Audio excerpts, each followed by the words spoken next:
All right, hello, LinkedIn and YouTube. We are live today. This is an unplanned session, but hopefully a session where you'll get a lot of value from. We're going to talk about the skills required to get started in data science or even to progress your career in data science. So I have a special guest with me today. His name's Andrew Jones from Data Science Infinity. I'm going to bring him on in just a minute. But first, I'll announce that Data Science Infinity is a community partner for the upcoming Dedicated Conference that's taking place on October 27th, 10 a.m. Eastern to 2 p.m. Eastern. It's going to be on LinkedIn Live, just like you're joining us right now, and double streamed to YouTube for recording and safekeeping.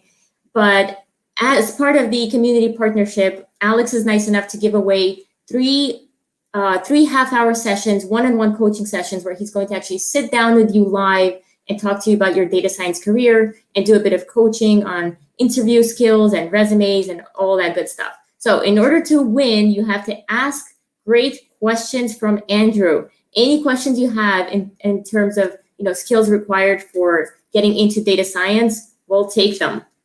And as you're joining, since we're talking about skills, maybe let us know in the comments if you think it's easier to get soft skills or the technical skills, right? So if you're just starting out, what do you think is easier to acquire, soft skills or technical skills? All right, without further ado, I'm going to go ahead and bring in Andrew Jones. Hey, Andrew. Hello, how are you doing? Great. How are you? I'm good. It's a pleasure to be here. Thank you for inviting me. Sure. You had your own LinkedIn Live this morning, right?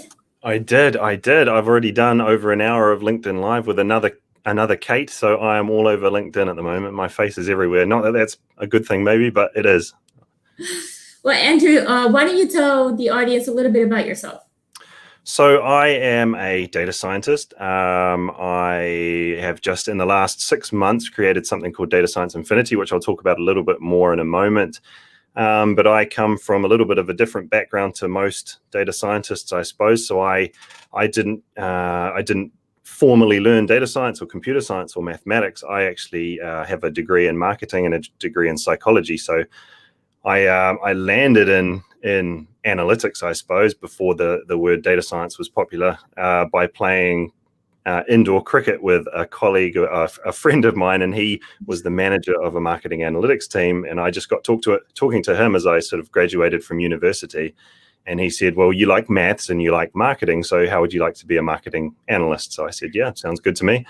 So I interviewed and I got the role, and that was sort of how I got into the field. And it's just grown from there. So I started using SAS, was my first programming language that I used, and it just connected with me, and I've just built on it. And I learned some linear regression and logistic regression, and it seemed like magic to me. And it's just progressed. And now I've been fortunate to work for Amazon, and more recently, up until March of this year, I was working at Sony PlayStation, building and prototyping some machine learning and deep learning features for the PlayStation 5, which was really cool. And I just found out the other day that Sony's actually patented a few of the things that I was working on. So I've sort of come from a bit of a non-technical background, but I've had to sort of work hard to get my way there. But and since March, like I say, I've been working on a data science program called Data Science Infinity.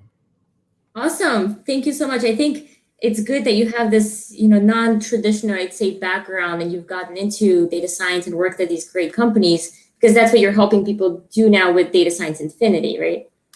Yeah, exactly. So Data Science Infinity is, well, where it's come from. So it's been inspired by the fact that when I was at Amazon and Sony PlayStation, I was very fortunate that I got to interview and screen hundreds and hundreds of data scientists and people in other technical roles. And what I saw time and time again was people were coming into the field and they were learning in the wrong way. So they were learning things that people had told them they needed to learn, but these things didn't translate to what a hiring manager actually needed. There was this disconnect between what people were learning and what the hiring manager was asking for. So I sort of took all of that information, and I didn't want to be another person telling you what you should or shouldn't learn, because I'm just one person, and I've gone down certain avenues more than others, and I didn't want to be just another person saying you need to learn this, you don't need to learn that. So I went out and I talked to hundreds of leaders, hiring managers, and recruiters in the field, and ask them exactly what it is that they're looking for and what are the differences between people who are successful in terms of getting roles in the field and those who unfortunately miss out. And I distilled all of that down into what is the fundamental content for Data Science Infinity. So it's not just me telling you what to learn. It's based on the industry and the demands of the industry. So that's sort of something that differentiates it from a few other, online courses or even university degrees, I think.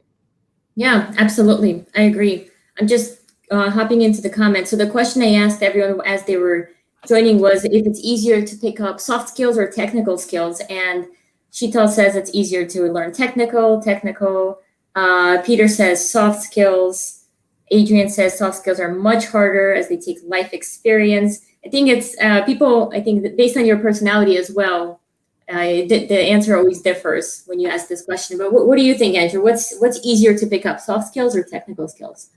I think you're right that it varies between person to person, and maybe it varies as well based on what you've done in the past and where you're coming into data science from. But I would say if I had to answer that question, I would say the softer skills are harder. And I say that primarily because those are the skills that I see missing from people's broader skill set more often. So a lot of people know Python and a lot of people know SQL and a lot of people can build a machine learning algorithm, but it's the people that can. So I put a post up about this the other day, and it was the crux of it was the best data scientists that I've ever worked with are not the smartest ones by definition. It's not the guys who are razor sharp at maths or are brilliant coders. It's the ones that can understand a business problem and formulate what the appropriate data science solution is, and then communicate that and instill that across the business. Those are the ones that are adding value to a business, and that at the end of the day is what we're there for.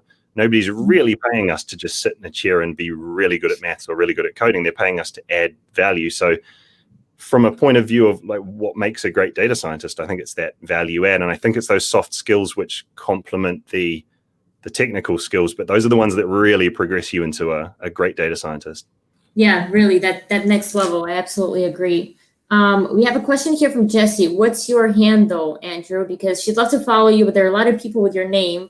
It's so funny, Jessie, because right before we hit the live button, we were talking about how unique Andrew Jones' name is. So where can they find you, Andrew? I mean, my handle on LinkedIn it's Andrew Jones Data Science Infinity at the moment, because I'm trying to market my course a little bit. So if you search Andrew Jones Data Science Infinity, you should find me. If not, I'll find your question and I'll get in touch with you after this if that works. But you know what? I have the live stream going, so I'm going to go ahead and put your link to your profile so people can find you. I wish it was easier for me to just tag you, but that's currently not the case when we go live. It is one of the most common names in the world, I'm sure. Yes. And Adrian says that you have the coolest resume he's ever heard of. Look at that. Oh, thank you. Oh, okay. Here, Dennis also shared your link. So thank you. Thanks for that, Dennis. Okay, so interesting question from Thomas. If you were to change the position name data scientist, how would you name it? Yeah, that's a tricky question. It's a great question. I don't mind the debate around the name data scientist. I understand that it's an extremely broad term that a lot of people, a data scientist, one company can be doing something completely different to a data scientist in another company. But I don't have a huge problem with it, to be honest. I mean, when you look at the news at the moment, they say scientists say this and scientists say that, it's like even more broad. But I guess the title that I think is best is the one that it used to be called, which was data analyst, because that's the primary thing we're doing with data most of the time, is we're analyzing data. That's kind of the meat of the sandwich that we're working on a lot of the time, and then there's all these other little bits around that. The science bit is a little bit vague, I suppose. We do science to some degree, when you think, say, a hypothesis test, that's kind of a scientific test, you could argue, but it's the analysis of data and the sort of extracting insight from data that I think is the primary thing that we do. And again, it varies company to company, role to role, but that's my best answer to that question, I think.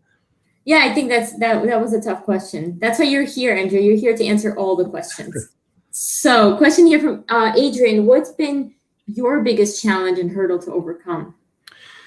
I would say, and this relates to what I was saying in terms of how I got into, or how I sort of progressed my career. So I never studied mathematics. So when I was working at Sony, for example, I was, building machine learning and deep learning tools and models and whatnot. And for me to understand the maths or the statistics or the mathematics behind something like a machine learning algorithm, that takes me a huge amount of effort, because I'm not coming from a pure maths background. Like, a mathematical formula to me is still a real struggle. It's not a language that I speak very well, but I see that as if I was to look at my career as a whole, I almost see that as a positive thing looking back now, because when I need to understand what's going on underneath the hood of a machine learning algorithm, I have to look at that mathematical formula and I have to break it down into the little parts and figure out, like, in words, write down what each part is doing. And I think that's helped me get a more intuitive way of understanding what's going on, because the formula to me itself is almost meaningless. I need to know what each thing means. And I think that's helped me as well, because I've learnt these things in this intuitive way. And when I need to explain that to a stakeholder who maybe is coming from a non-technical background, that makes that easier for me, because I've already done the hard work of breaking it down into its parts and explaining it to myself in a way that I can understand. And then that makes that conversation easier. So that's something I really struggle with, is that heavy mathematics is really hard for me. Mm-hmm. Yeah, I think there's a question here from Carlos that touches on a very similar question. So how difficult did you find transitioning from a non-technical role to where you are? And I guess your answer is, again, that math side of things, right?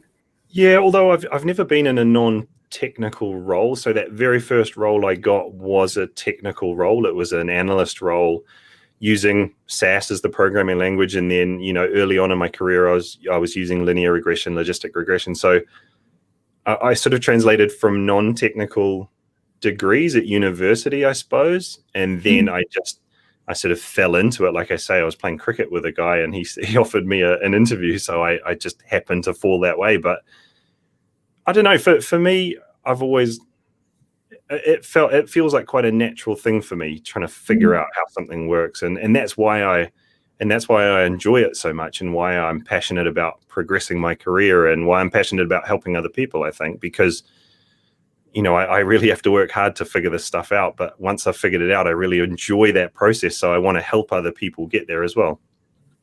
Yeah, and you just given hope to Dennis. He says this gives hope to all the non-mathematicians out here. Okay, so question from Shital. What does it take to switch careers to data scientist? So companies expect people having, past experiences in this, and a lot of people end up lying on their resume and getting a job. What is your take on that? So what does it take to switch your career to a data scientist? Well, so if I was to talk at a very high level about what a data scientist needs, and you could talk for an hour on this, because there's, like we said before, it's such a broad field and so many people are doing different things. But so I would say that at the very high level, you need to know some programming. So, and I would say SQL, and I also advise and I teach Python, although I don't want to get into the Python versus R debate, because I don't want to offend anybody, but I actually don't mind which you use, but I learnt SAS first, and then I moved to R, and then I learnt Python.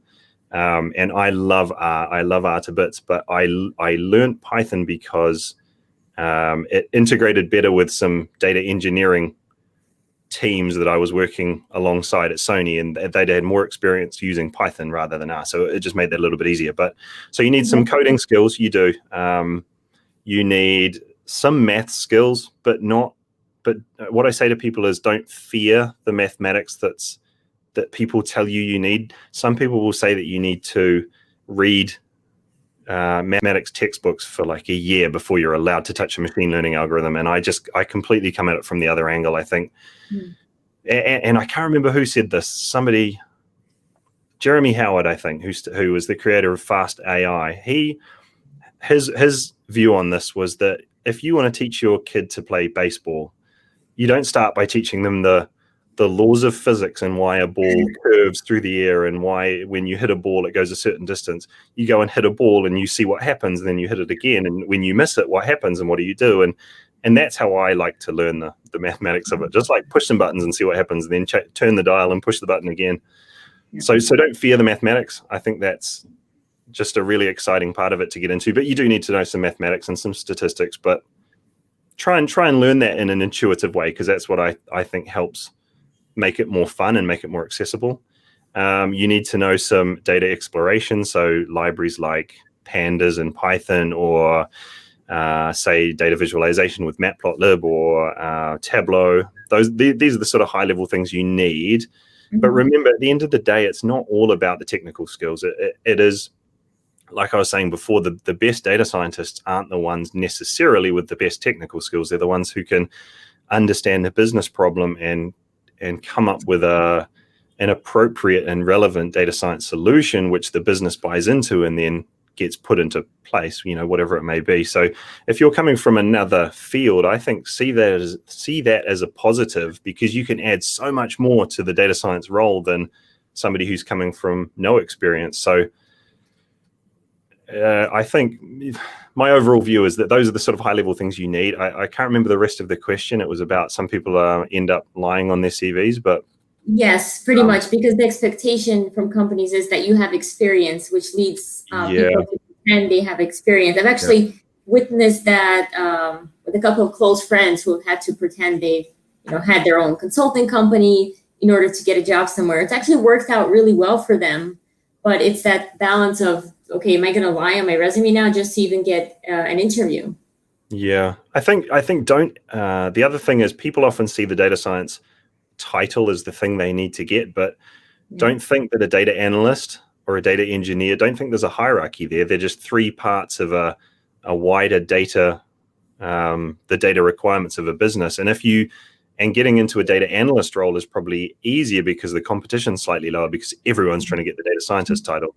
So if you can get into a business as a data analyst and then start showing some of your skill set that a data scientist might be doing more of, and then move into the data science role once you've established yourself in the company, that's probably a far easier way to go than wasting 6 months getting rejected from data science roles because people say you have no experience.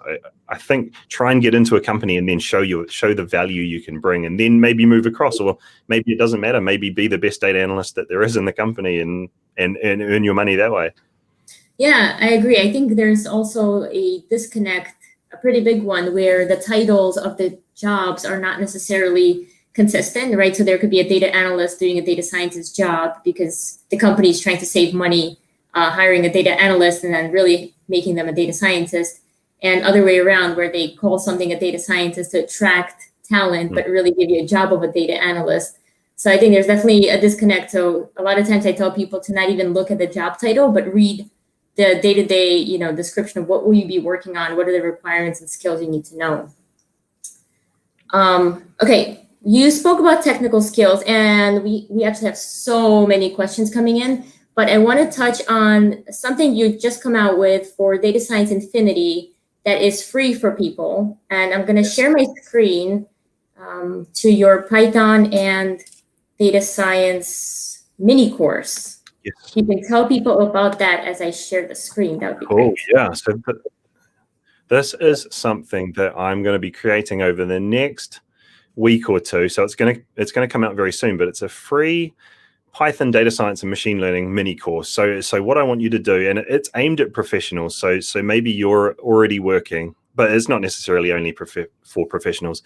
So maybe you're already working and you're seeing this rapid rise of data science and machine learning, and you know that it would be great for your career if you understood it a little bit better, or you knew exactly what it meant to, right under the hood of this.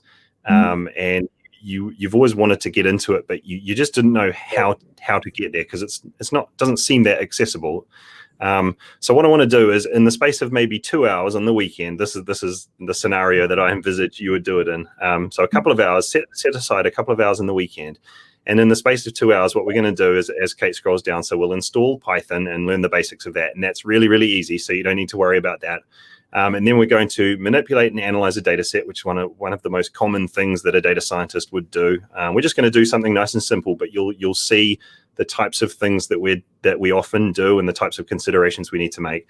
And then we're going to do two really cool projects. So the first one is we're going to write some code in Python, and it will find all of the prime numbers between 2 and 1 million. So it's going to find all of the prime numbers in between those two numbers, and it will do that in about, so I've said it in under a second there, so it will do that in about 0.3 of a second. And all that is about 8 or 9 lines of code, but it will help you understand some of the different data structures which you might use in Python and why you might use them. And I think that's really important knowledge to have, but it's a really cool project as well. And then the second project is we're going to train a machine learning model. So we're not going to do anything too complex, but we're not going to use the most vanilla machine learning model. We're going to build a random forest model, which is one of the most popular and powerful machine learning models because it doesn't require a whole lot of technical tweaking and tuning to work really well. But it is one of the really commonly used ones because it is such a powerful model and it can give such good results with very little sort of tuning. So that's all it's going to be. It's going to be really quick and easy, but I think this is going to be a really nice taster for people to understand that this is achievable. There's my big mug on screen at the moment. There he is. So that's the other view from my office. At the moment, you see my padded walls. that view looks a little bit nicer. Awesome. So, Andrew, I'm actually going to share a link to that mini course right now in the comments. If people So if you do go to that link, you'll be able to put in your name and your email address, and I will email you when it's available, and then you'll be able to take that course, like I say, for free. So I just want more people to be able to get into the field and sort of understand exactly what it is, but without the barrier of all of this technical terminology. So I want more people to come in and understand what we do. Right. Yeah, that makes sense. I'm just looking. There was a question here from Tammy. There it is. That's asking, how's your program, Data Science Infinity, different from other courses or memberships out there? I know you touched on this, but maybe remind people again. Right. So it's different at the very base level. I think it's different because it's not just one person saying this is what you should learn. It's the result of my own expertise, my own interviews with hundreds of data science candidates, and understanding where people are missing the mark when it comes to selling themselves to hiring managers or building up a skill set which hiring managers want.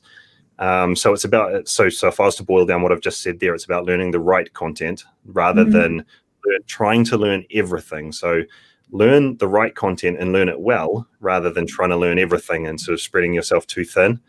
It's all about learning in the right way.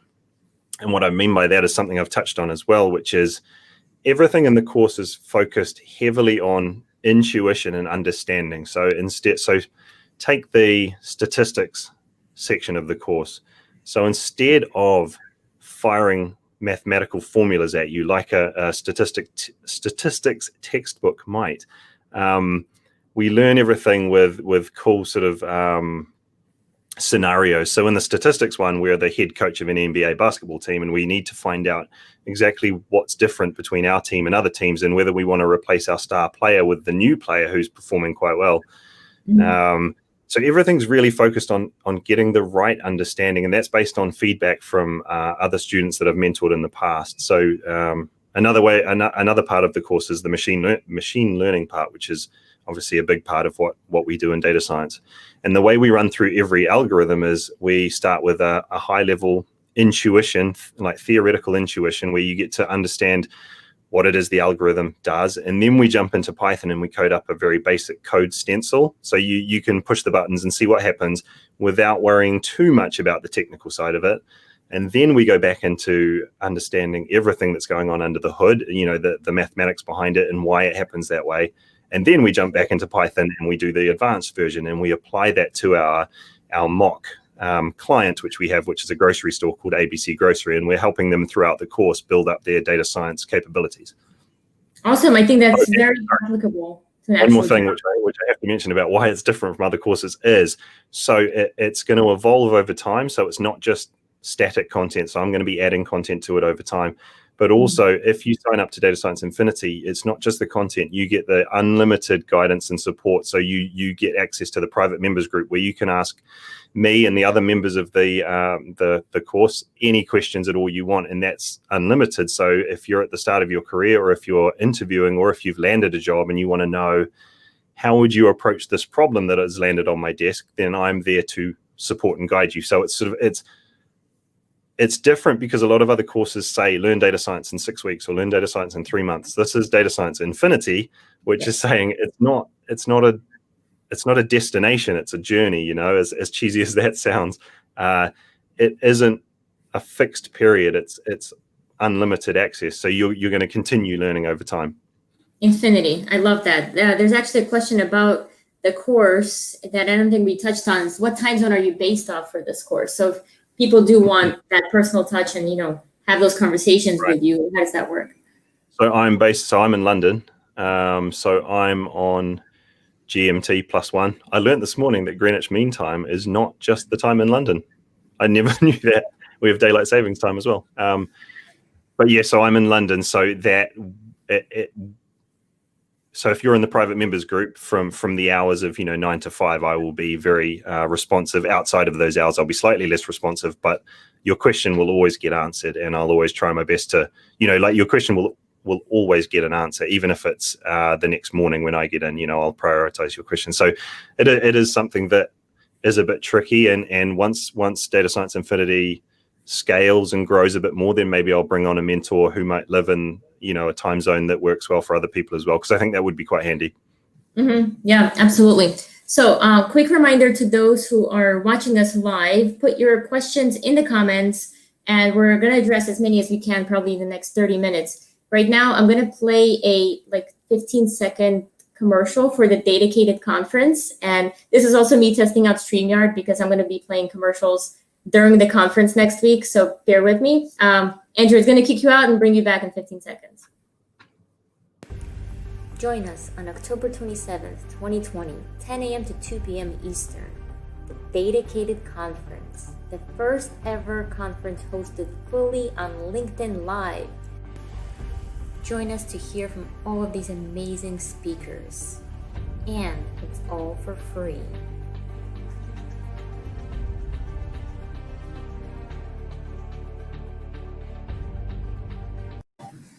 All right, thanks for that. I think I sound so mysterious in that, and I think it's a little bit low. You have a question here. Can you please send a hyperlink for the mini course? So I'm going to go ahead and pull that up again and copy paste it into the comments, just so people have that. But in the meantime, Andrew, let's see. Question here from Thomas. I see many of my friends finish data science courses, but they don't have any project backups to back up their sleeves. How would you encourage the attendees to work on their personal projects? So projects are quite an important thing to have in your arsenal, especially if you're coming from a place where you don't have any specific work experience in the field. So it's definitely something that you're encouraged to do. And throughout Data Science Infinity, so like I was saying before, every machine learning algorithm that we learn about, or every concept we learn about, we solve that in a project-based manner as much as we can. So what you can do if you take the course is you can take that and then expand that slightly more to make your own project. The way that it sometimes has to work in a course is that we can't cover everything all at once for every different scenario. So what you could do is take that and then expand that and use that as a project for your own portfolio. And then I'm obviously happy to support you in your own projects and review your projects prior to maybe going into an interview as well.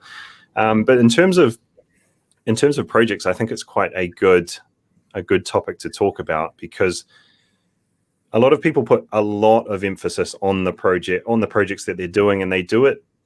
And I've seen this when I'm interviewing people and they want to share their portfolio with you, but as a hiring manager, you don't have that much time to look at these things. So I just want to share one bit of advice for portfolios. So for any project that you do, make sure that you have a really clear summary at the top of your project about everything that you did within it. So it's so if you write a white paper or something, it's the abstract at the top, which summarizes everything that you did, and then go into more detail.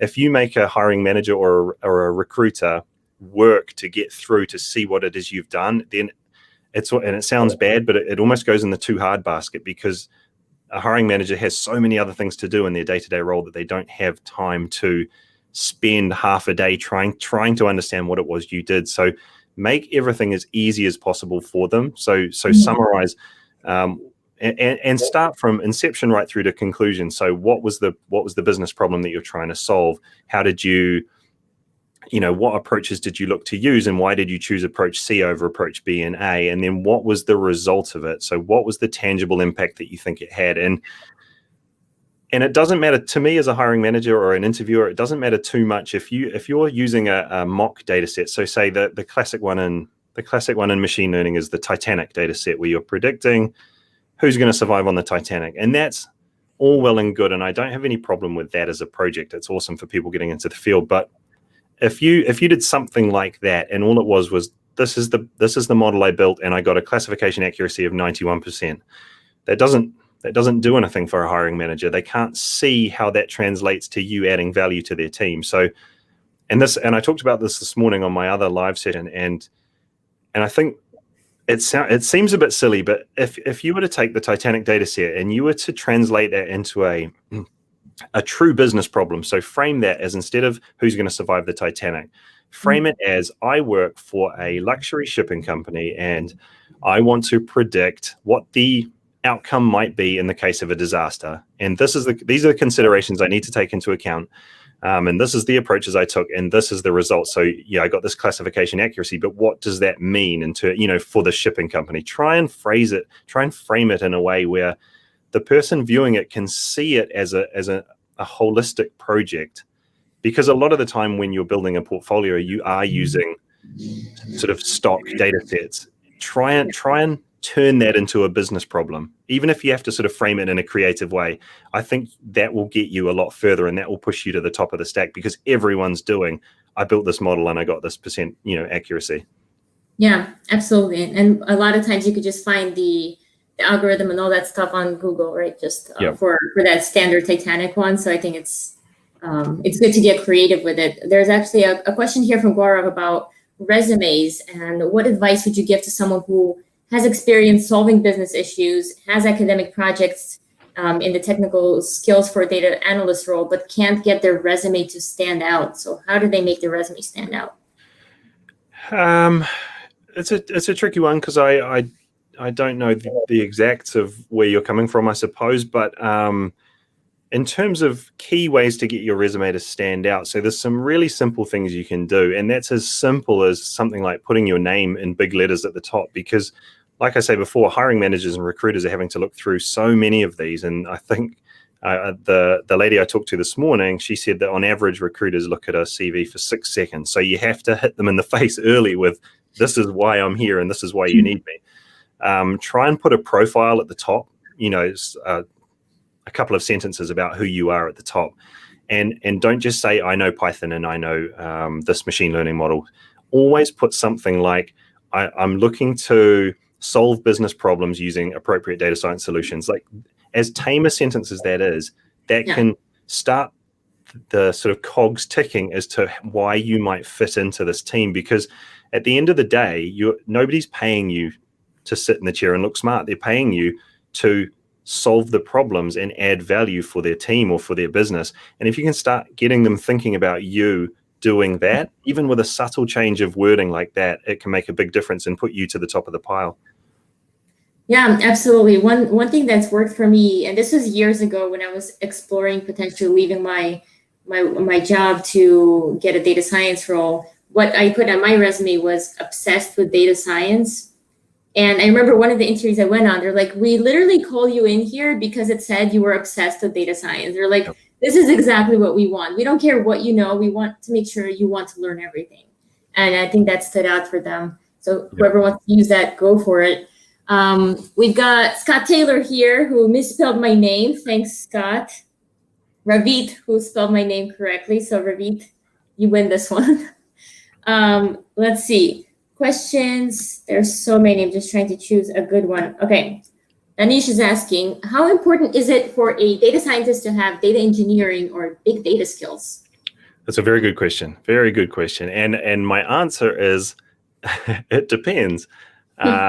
So it will vary role to role, company to company. So in smaller companies, a data scientist might be required to do a broader skill set. So they might need to, move into the realms of what data engineers might do. And in larger companies, so in Amazon, for example, there's going to be a data science team, there's going to be a data engineering team, and the best setups that I've been in is where there is a data science team and there is a data engineering team, and they sit side by side, and they understand the considerations of what the other team's doing, and they work very closely. But I don't. My personal view is that a data scientist should focus primarily on the core skills of data science, which is understanding the data and what the data can tell the business, and understanding the statistics and the statistical tests that might tell us more about the data, and understanding why what the data is telling us might not be the true story.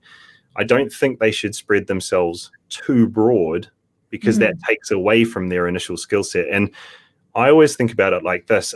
So a data scientist will often work with the marketing team as well, but nobody's expecting me to know all of the skills that the marketing team knows. That's what the marketing team excels at, and it's what they're trained in.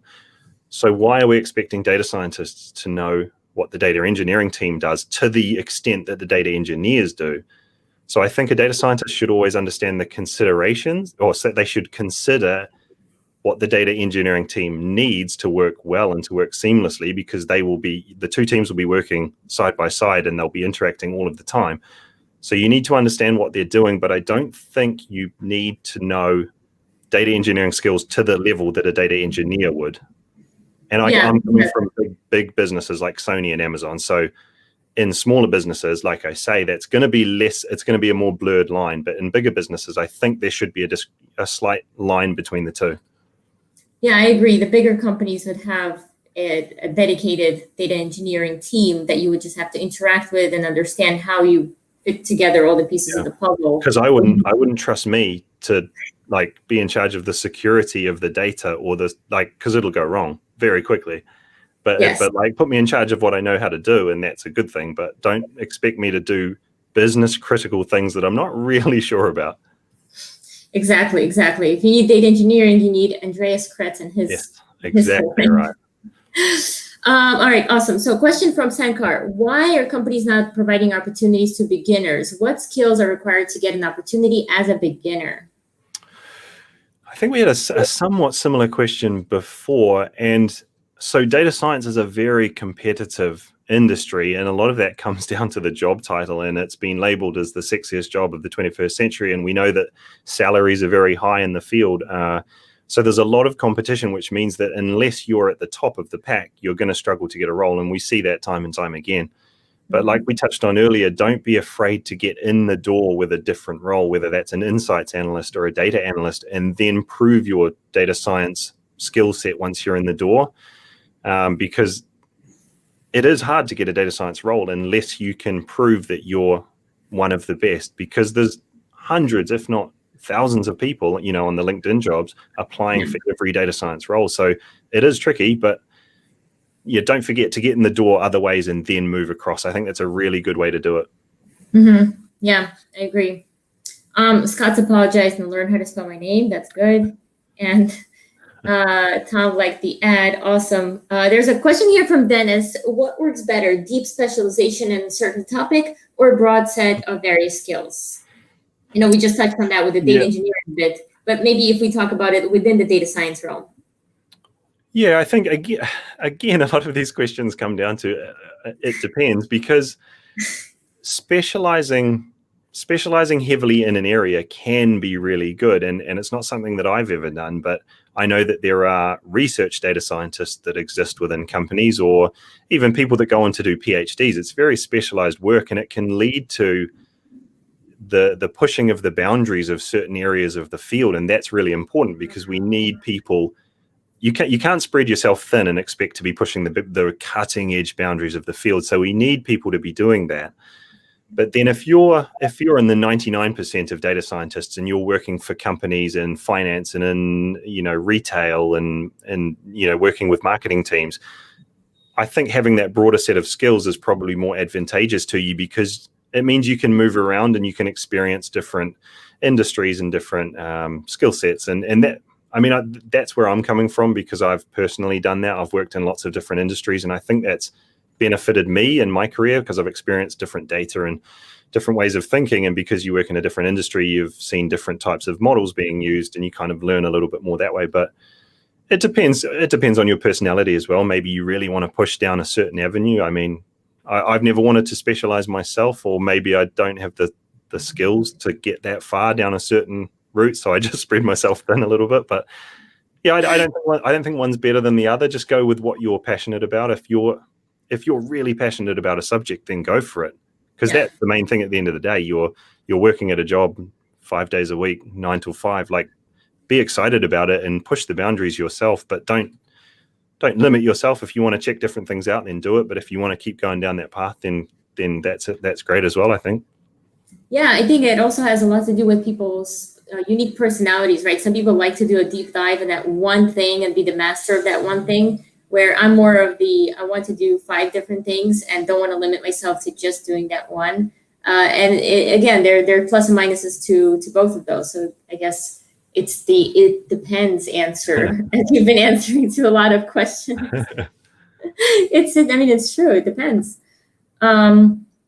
George Ferrican in the house. How can you start when no one will hire you because you only have academic experience? Interesting. So again, I think that comes down to try to do projects which you can frame in a real business way. Or try to get an internship, or try to even reach out to a charity and say, can I help you with your data? And they'll be more than willing to bring you on and help you, and let them help you, let you help them with their data.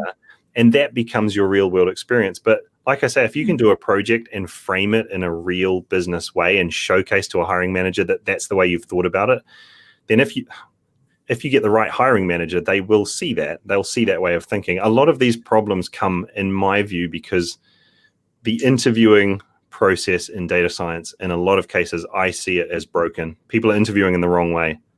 That's just a personal opinion. I think they're looking for the wrong things. Tell us more. I'm intrigued. So what you find in a lot of data science interviews, and I've seen this, and I've also heard feedback from a lot of aspiring data scientists, is they will get in an interview, they'll be asked to solve some extremely complex coding question, or some explain the difference between these 2 complex machine learning algorithms in this particular scenario. And then when they start working, they say, oh, can you go pull out this contact list using SQL? And they're like, well, what's going on here? But the problem with asking questions like that is you're going to end up bringing the wrong people in. Because again, like I say, to me, it's all about people that can add the most value, not necessarily the person who on that day was able to answer that question by chance. They knew the answer. Whereas the person who could be so great for your team just didn't happen to know that specific question. And I think a lot of people get their questions from sites like HackerRank and LeetCode, and they think that that's a good way to understand who's a good data scientist and who isn't. But I think it needs to be broader than that. And that stuff's important in some roles more than others. But I think it's the value add and the way of thinking through business problems and solving them with an appropriate solution, which maybe isn't the most complex, but it's the one that you can get into the business and get adding value. And it's just a personal grievance I have with the data science interviewing process. But hopefully, because I post on this stuff a lot, and I hope in some small way that people see it and they keep thinking about the value add side of it rather than the skills. But the skills are super important, and the products and the tools are super important. Don't get me wrong. But I like that idea of using your unique skills to solve the problems. Yeah, I think what happens is sometimes the interviewers themselves are not sure what they need to be looking for. And I think it's also an issue of time. Does it take more time for them to conduct a better, more effective interview versus telling somebody, hey, solve this coding problem, put it up on a whiteboard. I want to see how you think, or something like that. That's what I heard companies doing. Yeah. Or maybe they don't really know what they're after as well. So that's why you get these really convoluted job descriptions where they list every tool that's being used in the industry, and people are scared away by it. But I think that comes down to not really knowing what you're doing. And I think that can be a red flag sometimes when you see a company that's asking for everything. They obviously don't really know what problems they're trying to solve. So when you get in there, you might find that it's a bit of a mess. Not necessarily, but it can be the case. Or when they ask you for, a person with 10 years of experience with a program that's only 5 years old or something, that another red flag there. I always love those posts on LinkedIn. Yeah. Okay, so we have two questions. One, we kind of covered this in the beginning. So Scott's asking how important are soft skills. So Scott, you joined us late. We covered soft versus technical skills. But maybe if we combine Scott's question with Simon, who's asking, how do you join the science of analysis and the art of communication to become the best data scientist? And we can lump those together. Yeah, so to Scott's question, I think it's super important. And that's, again, it can depend on the role. So some roles are not so dependent on the softer skills. They're very much coding dependent because there's a specific requirement that needs to happen. And that's fine for the roles that I've worked in and the people that I've talked to, that those softer skills they're the difference between a good data scientist and a great data scientist. So the technical skills will take you so far, and it's that next step of being able to understand the business problem and like Simon said here, the art of communication, because that's huge in data science. If you can explain what it is that you're doing to people who aren't coming from a technical background like you are, but they're the ones they're holding the key between whether this is going to be used or not used, because say it's the head of marketing or a senior marketing manager, they're almost responsible for the customers in a retail environment, let's say, and they don't want to put in place some machine learning algorithm that's going to do something for their customers that they don't understand. So you need to be able to tell them and get them to trust what it is you're doing. Otherwise, it's just going to sit on the shelf. Yeah. And I think building communication skills is something that does come from experience a little bit as well. But I think at the very least, just always think about what is it you're trying to achieve for the business? Like what's the business problem that we're trying to solve, and almost like paste that up above on the wall, like never forget that. And I think that will help you. You'll always focus on the different parts of the business question, and therefore you'll always be able to be communicating why what you're doing is impacting that, or what the knock-on effects are going to be. So how does one practice something like that? So technical skills are a little straightforward, right? There's a machine learning algorithm. You either memorize it, you understand it, you learn it, you can practice it. How would you practice the soft skills, like communication, for example? I think in everything you do, like I was saying, frame it as a true business problem, and just always be thinking about what the stages of that are from inception, which is like understanding the business problem, through to what the impact's going to be. And personally, I think the best way to learn communication skills is to surround yourself with people that are very good at it. And there are people on LinkedIn who are very good at it, and maybe try and talk to them about like what are the key things that you've found throughout your career, because it does come from experience. I think people with 20 years experience selling in machine learning models or selling anything, they'll be able to tell you what it is that's worked for them and what hasn't worked for them. And there's so much valuable information from that, because like you say, technical skills are a slightly different learning curve.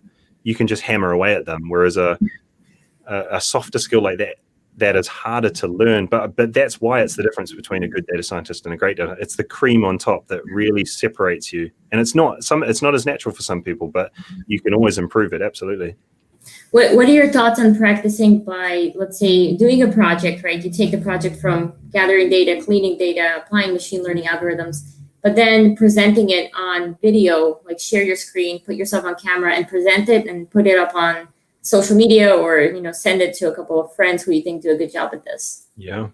I mean, before you do it on social media, I would say build up slowly. That could be quite difficult for a lot of people, and it might stop from doing it. Whereas I think what you say is really important. And in the interviewing section of Data Science Infinity, I talk a lot about make yourself at the very, very least say the words out loud. Instead of just thinking what the answer to a question might be in your head, say the words out loud, because getting your mouth moving to answer a question is a completely different mental process than answering it in your head, and it gets you into that routine of enunciating it and vocalizing it in a way that's clear. So I would definitely practice things out loud, and like you say, send it to some people that. So I always say, surround yourself with people that will inspire you, not that you're directly going to compare yourself to or might, criticize it. Find people who are looking to help other people, and absolutely do that. Put something together and ask them for feedback. And if you're in Data Science Infinity, for example, I would more than happily help you with that. And I'm still learning this stuff myself. Absolutely, I'm not a natural born communicator or an extrovert or anything. It's something that I'm still building, but I'm happy to help people who are, trying to build their skills as well. Absolutely, because it is so important.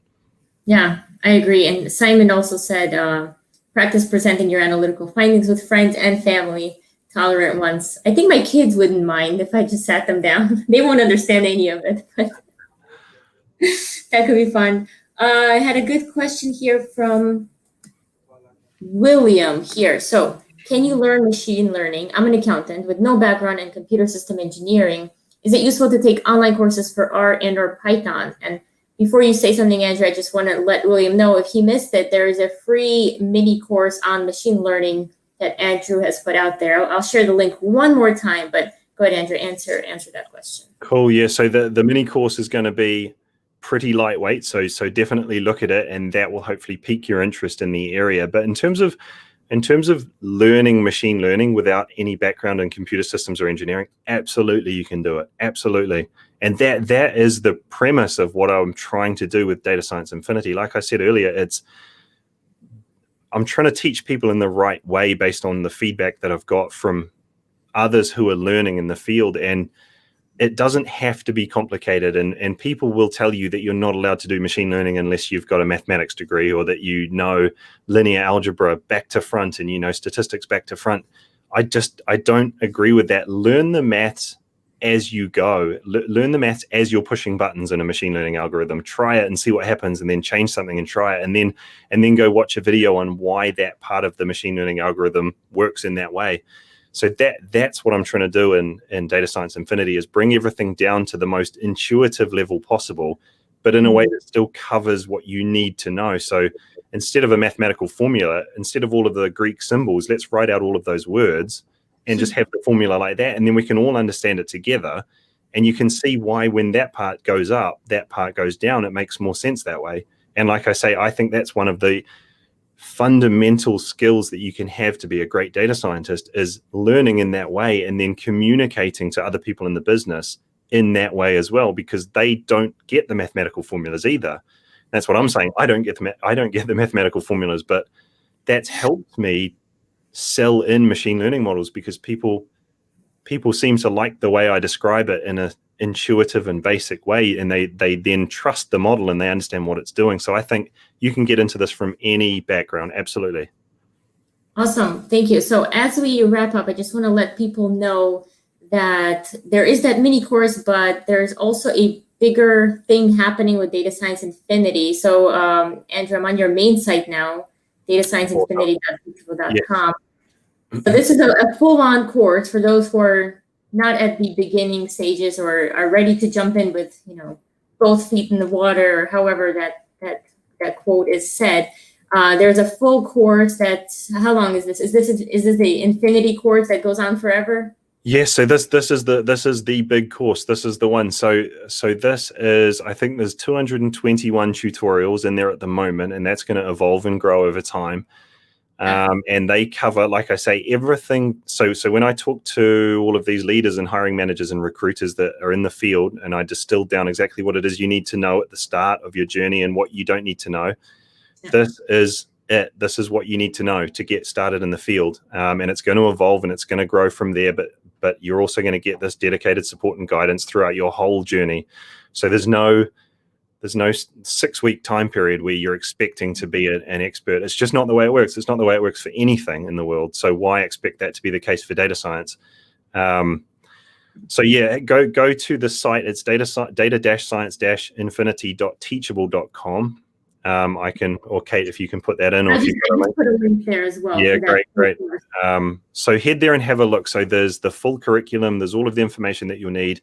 There is some preview videos you can watch where you can see the way that I'm running the tutorials, and you can understand the way that it's all working. And then if you want to get in touch with me, you can email me. There's my email address. You can get in touch via LinkedIn. I will always respond on LinkedIn because I'm on here all day, every day. This is what I do. I sit and I'm in the private members group helping people, and I'm on LinkedIn helping people. So don't worry about feeling intimidated by data science or machine learning. This is what's going to help you get in, and this is going to get you. The whole transformation that I'm trying to do is you're going to start from a place where maybe you don't have confidence in doing this, but I'm telling you that you can do it, and I'm telling you what you need to learn. I'm teaching you in the right way. And if you take this course, you're absolutely going to move ahead of the pack. You're going to move ahead of everybody else that's vying for these same jobs as you. I guarantee it, because you're learning what hiring managers want, and you're learning it in a way that you can explain it to them. And then I'm also giving you tips on how to interview and what hiring managers are looking for. So go take a look, and like I say, get in touch with any questions. I will be more than happy to discuss. Awesome. Thank you, Andrew. And we still have so many questions that we simply won't get to because we kind of have to wrap up now. But just a few comments. Tammy says this program looks amazing. Scott spelled everything correctly. Infinity course goes on forever. William says, thanks for showing my question. No problem, William. So a few things to wrap up with. Andrew, thank you again for this session, and thank you for Data Science Infinity for being community partners with the Dedicated Conference. We will select 3 winners after the session, and we'll announce them on LinkedIn. So we'll select 3 people who have asked amazing questions, and we'll announce that later today. But quick reminder, go ahead and sign up for Andrew's free mini course to get a flavor of his instruction style, his materials, and then also check out his bigger course, and sign up for the free Dedicated Conference coming up next Tuesday, very much in the same style. We'll have 16 speakers go for a total of 4 hours, because that's the longest you can actually go live on LinkedIn. If it was 5 hours, I would have done 5. If it was 3, I would do 3. So that's where the 4 hours comes from. But Andrew, let people know one more time where they can find you, because I know your name is very common. Yes. So if you're looking for me on LinkedIn, my name is down at the moment as Andrew Jones, Data Science Infinity. So you will find me there. And then I think, Kate, you posted my profile, and somebody else posted my profile in the comments. So you will find it in the comments. And there is a Data Science Infinity group here on LinkedIn as well, which you can join. I think that's got almost 6,000 people in it, and I post some content in there every so often as well. And then all my details are on the Data Science Infinity site as well, so you'll find me there. So yeah, get in touch with any questions. I'm more than happy to help. Awesome. All right. Thank you so much, Andrew, and thanks for everybody who's joined us live. Thank you. All right.